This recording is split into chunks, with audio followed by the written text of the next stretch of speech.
శుభోదయం.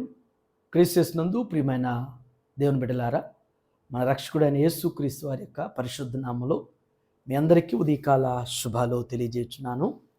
ఈ దిన మన టీఎల్సీ దిన ఆహారంలో దేవుని యొక్క వాక్యంతో పాటుగా మధ్యలో ఒక క్వశ్చన్ కూడా, ఒక ప్రశ్న అడగటం జరుగుతుంది. ఆ ప్రశ్న యొక్క ఆన్సర్ను మన టీఎల్సీ యూట్యూబ్ ఛానల్ కామెంట్ బాక్స్లో మరి సమయానుకూలంగా పోస్ట్ చేయాల్సిందిగా మీకు జ్ఞాపకం చేస్తున్నాను. 60వ సంకీర్తన 12వ వచనాన్ని మనం జ్ఞాపకం చేసుకున్నాం. దేవుని వలన మేము శూర కార్యములు జరిగించుదము, మా శత్రువులను అనగదొక్కువాడు ఆయనే. దేవుని బిడ్డలారా, ఉదయకాల సమయంలో ఈ భాగంలో నుంచి 2 శ్రేష్టమైనటువంటి తలంపుల ద్వారా దేవుడి ఉదయం మనతో మాట్లాడుతున్నారు. భక్తుల యొక్క అనుభవాలు కీర్తనాకారుడు ద్వారా జ్ఞాపకం చేయబడుతున్నాయి. కీర్తనాకారుడు దేవుణ్ణి కలిగి ఉండటం ద్వారా, దేవుని మీద నమ్మిక ఉంచటం ద్వారా, దేవుని మీద ఆధారపడటం ద్వారా వారి జీవితంలో ఎట్టి కార్యాలు, ఏ విధమైనటువంటి మరి అతీతమైనటువంటి శక్తిని దేవుడి ద్వారా వారు పొందుకుని ఆయన ఎలాంటి కార్యాలు చేశారు అనేటువంటిది మరి సంకీర్తనలో మనకి జ్ఞాపకం చేయబడుతున్నాయి. ప్రాముఖ్యంగా ఈ వచనంలో 2 తలంపులు. మొదటి తలంపు ఏంటంటే, దేవుని వలన మేము శూర కార్యములు జరిగించము అంటున్నాడు. దేవుని వలన, దేవుని దగ్గర మనకి సమస్తం దొరుకుతాయి. దేవుని ద్వారానే, అంటే ఇక్కడ అన్నట్లుగానే దేవుని వలన అన్నట్లుగానే, దేవుని వలనే మనం ఆశ్రదించబడతాం, దేవుని వలనే మనం అభివృద్ధి చెందుతాం, దేవుని వలనే మనం వర్ధిల్లుతాం, దేవుని వలనే మనం విస్తరిస్తాం, దేవుని వలనే మన జీవితంలో ఏదైనా జరుగుతుంది. దేవుడు లేకుండా మన జీవితమే లేదు. దేవుడు లేకుండా మన మనుగడే లేదు. దేవుడు లేకపోతే మన పట్ల, మన జీవితంలో ఏ కార్యాలు కూడా ఎన్నటికి కూడా నోచుకోలేము. అందుకని ఇక్కడ జ్ఞాపకం చేసిన మాట, దేవుని వలన మనం శూర కార్యములు జరిగించదుము అంటున్నాడు. మనం గమనిస్తే పాత నిబంధనలో మరి భక్తులైనటువంటి వారు దేవుని వలన ఎన్నో శూర కార్యములు వారు జరిగించారు, వారు చేశారు. ఫర్ ఎగ్జాంపుల్, మనం గొప్ప నాయకులైనటువంటి మోజెస్ దగ్గర నుంచి చూడండి. మోజెస్ కాలంలో మరి నాయకులైనటువంటి వారు కానీ, ప్రవక్తలైనటువంటి వారు కానీ, న్యాయాధిపతులైనటువంటి వారు కానీ, రాజులైనటువంటి వారిని కానీ మీరు గమనించినట్లయితే, ఈ న్యాయాధిపతులైనా, నాయకులైనా, ప్రవక్తలైనా, రాజులైనా వారందరూ కూడా గొప్ప గొప్ప శూర కార్యాలు చేశారు. ఆ కార్యాలన్నీ కూడా వారి జ్ఞానాన్ని బట్టో, వారి బలాన్ని బట్టో, వారికి ఉన్న బలగాన్ని బట్టో కాదు, కేవలం దేవుని వలనే వారు గొప్ప శూర కార్యాలు వారి జీవితంలో చేయగలిగారు. యెహోషువ ఉన్నాడు. మరి మోజెస్ తర్వాత నాయకత్వం యెహోషువకి వచ్చినప్పుడు ఎంతటి గొప్ప శూరకార్యాలు, గొప్ప కార్యాలు దేవుని వల్ల చేయగలిగాడు. హాయి పట్టణం మీద జయం పొందటం కానీ, ఎరుకో పట్టణం మీద జయం పొందటం కానీ, ఎన్ని గొప్ప శత్రువులైనటువంటి వారిని, బలమైనటువంటి శత్రువుల్ని ఓడించగలిగారు యెహోషువ కాలంలో. అలాగే మనం చూసుకుంటే న్యాయాధిపతుల కాలంలో కానీ, న్యాయాధిపతుల్లో మరి గిద్యోను చూస్తున్నాం. మరి స్త్రీ ప్రవక్తనిగా ఉన్నటువంటి దేబోరను చూస్తున్నాం.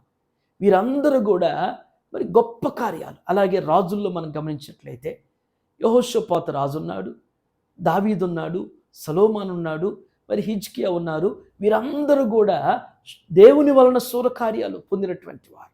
కాబట్టి మన జీవితంలో కూడా ఉదయకాల సమయంలో మన జ్ఞానం మీద, మన బలం మీద, మన టాలెంట్ మీద, మనకున్న వాటి మీద ఆధారపడటం కంటే, వాటిని నమ్ముకోవటం కంటే, దేవుని వలనే నీవు జీవితంలో ఏదైనా సాధించగలుగుతావు. దేవుని ద్వారానే నీ వ్యక్తిగత జీవితంలో కానీ, నీ ప్రొఫెషన్లో కానీ, నీ కుటుంబ జీవితంలో కానీ, నీ బిడ్డల జీవితంలో ఏ కార్యమైనా కానీ దేవుని ద్వారానే, దేవుని వలనే నీవు చేయగలుగుతావు, పొందగలుగుతావు, సాధించగలుగుతావు అనేటువంటి ఆ యొక్క గొప్ప నిరీక్షణ, నమ్మకం ఈ ఉదయకాల సమయంలో కలిగి ఉండటం. 2వ తలంపు, మా శత్రువులను అనగదొక్కువాడు ఆయనే అంటున్నాడు. నిజమే, ఈ లోకంలో మనకి అపవాది పెద్ద శత్రువు మనకి.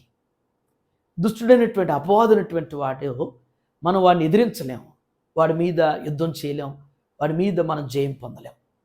వాడు ఎలాంటి అస్త్రాలు మన మీద ప్రయోగిస్తాడో తెలియదు, కానీ వాడిని జయించాలి అంటే, వాడి మీద జయం పొందాలంటే మనం దేవుని వలనే, దేవుడే మన పక్షాన మనల్ని జయాన్ని ఇచ్చేటువంటి వాడు. మనకి అపవాదిని అనగద్రొక్కేవాడు మన దేవుడే.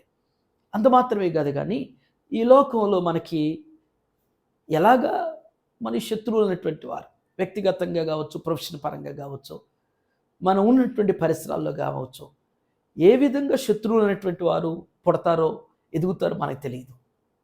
కానీ ఆ శత్రువుని జయించాలి అంటే, ఆ శత్రువుని మనం ఓడించాలి అంటే, శత్రువు ఎప్పుడు కూడా మన నాశనాన్ని, మన పతనాన్ని, మనల్ని ఎప్పుడు ఎక్కడ అణిచివేయాలని చెప్పేసి పతనం చేయాలని కోరుకుంటూ ఉంటాడు. అహర్నిశలు ప్రయత్నం చేస్తుంటాడు. వీటన్నిటిని కూడా మనం గ్రహించలేము, కానీ వాటిని గుర్తిస్తూ, వాటిని గ్రహిస్తూ, మనకి శత్రువుగా వ్యతిరేకంగా ఉన్నటువంటి విరోధులైనటువంటి వారిని అణిచివేయగలిగినటువంటి వారు దేవుడు మాత్రమే. ఈ ఉదయకాల సమయంలో తెలిసి కానీ తెలియక కానీ ఎవరైనా కానీ నీకు నీ వ్యక్తిగత జీవితంలో కానీ, నీ ప్రొఫెషన్లో కానీ, మరి కుటుంబ విషయాల్లో కానీ, బిడ్డల విషయాల్లో శత్రువులైనటువంటి వారు ఎవరైనా ఉంటే వారిని దేవుడే అనగదొడతాడు. దేవుడే వారిని అణిచివేసే విధంగా, దేవుడే వారిని ఓడించే విధంగా దేవుడు మనకు జయాన్ని ఇచ్చి, మనకి విడుదల, విజయాన్ని దేవుడు అనుగ్రహించేటువంటి వారు. అటు రీతిగా దేవుడు మనందరి జీవితంలో దేవుడు తన వాక్యాన్ని స్థిరపరుస్తూ నెరవేర్చునుగాక. ఆమేన్. ఇది మన క్వశ్చన్ ఏంటంటే, దేవుని వలన గొప్ప కార్యాలు సాధించేటువంటి రాజులు ఎవరు? దేవుని వలన గొప్ప కార్యాలు సాధించేటువంటి రాజుల్లో ఒక రాజు పేరును మీరు మన TLC యూట్యూబ్ ఛానల్ కామెంట్ బాక్స్లో పోస్ట్ చేయాల్సిందిగా మనం చేస్తాం. ప్రార్థన చేసుకుందాం. అత్యంత ప్రేమ కలిగినటువంటి మా ప్రియ పరలోకపు తండ్రి, మీ పరిశుద్ధ పాదాల వందనాలు. ఈ ఉదయం నాయన భక్తుల యొక్క అనుభవాల్లో నుంచి నాయన ఆధ్యాత్మికమైనటువంటి సత్యాల ద్వారా మాతో మీరు మాట్లాడిన విధానం బట్టి మీకు వందనాలు. దేవా, ఏ కార్యమైనా మీ ద్వారానే, మీ వలనే కలుగుతుందనేటువంటిది న్యాయాధిపతులైనటువంటి వారు, నాయకులైనటువంటి వారు, యాజకులైనటువంటి వారు, ప్రవక్తలైనటువంటి వారు, రాజులైనటువంటి వారు నా ప్రభువా అయ్యా వారు జ్ఞాపకం చేశారు. ఆదిమ సంఘంలో నాయన మరి విశ్వాసులైనటువంటి వారు నా తండ్రి, దేవుని వలనే నాయన ఎన్నో కార్యాలు వారు పొందుకున్నారు. అనేకులు నేను పొందులాగున కార్యాలు చేశారు నా తండ్రి.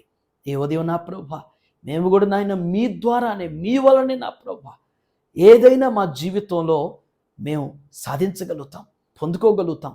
అది మీ వలనే అనేటువంటిది గ్రహించటకు సహాయం చేయండి అయ్యా.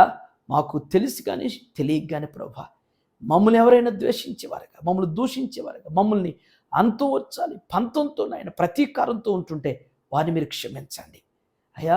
శత్రువులను అనగొట్టువాడు మీరే అన్నట్టు జ్ఞాపకం చేసినట్టుగా నా తండ్రి, మా పక్షాన వ్యాజ్యం వాడేవారు, మా పక్షాన యుద్ధం చేసేవారు, మా పక్షాన పోరాటం చేసేవారు మీరు ప్రభువా అయ్యా. మేము మీకే సమర్పిస్తున్నాం. అలాంటి వారిని ప్రభువా మీరు జ్ఞాపకం చేసుకోండి. అలాంటి వారి నుంచి విడిపించండి, విమోచించండి, మాకు జయాన్ని దయచండి, నెమ్మదిని దయచండి. అపవాది యొక్క కుతంత్రాలు, అపవాది యొక్క గలిబిల్ని యేసునామములో మీరు లయపరిచిన ప్రభువా సహాయం చేయండి. ఈ ఉదయం TLC ఆహారం చూస్తున్న ప్రతి బిడ్డను, ప్రతి కుటుంబాన్ని కూడా జ్ఞాపకం చేసుకోండి ప్రభువా అయ్యా. ఈ వాక్యాన్ని వారి జీవితాలు, వారి హృదయాల్లో స్థిరపరచండి ప్రభువా అయ్యా. ఏ కార్యాల కొరకైతే కనిపెడుతున్నారు, ఏ కార్యాల కొరకునైనా ప్రయత్నం చేసి, పోరాటాలు చేసి, ప్రయాసపడి ఓడిపోయి నాయన విఫలం అయ్యారు నా ప్రభువా. ఈ ఉదయం నా తండ్రి భక్తుల యొక్క మాటలు బట్టి నేను మీ లేఖనానుసారంగా మీ ద్వారానే, మీ వల్లనే కార్యాలు కలుగుతాయని తెలుసుకుని ప్రభువా మీ మీద ఆధారపడి మిమ్మల్ని అడిగిన ప్రభువా సాధించేటువంటి వారిగా స్థిరపరచండి. మీ కార్యాలు జరిగిస్తూ నడిపించమని ఈ దినం బిడ్డలు చేయనటువంటి వారి పనుల్లో, ప్రయాణాల్లో, బాధ్యతలు మీరు తోడుగొండి మీ కృప చూపించిన ఆయన మీ నిత్య సంతోష సమాధాన సమృద్ధిని ప్రతి బిడ్డకు, ప్రతి కుటుంబానికి మీరు దయచేయమని యేసునామములో ఈ ప్రార్థన మీకు సమర్పించున్నాను తండ్రి. ఆమెన్. దేవుడు మీ అందరికీ తోడైననుగాక.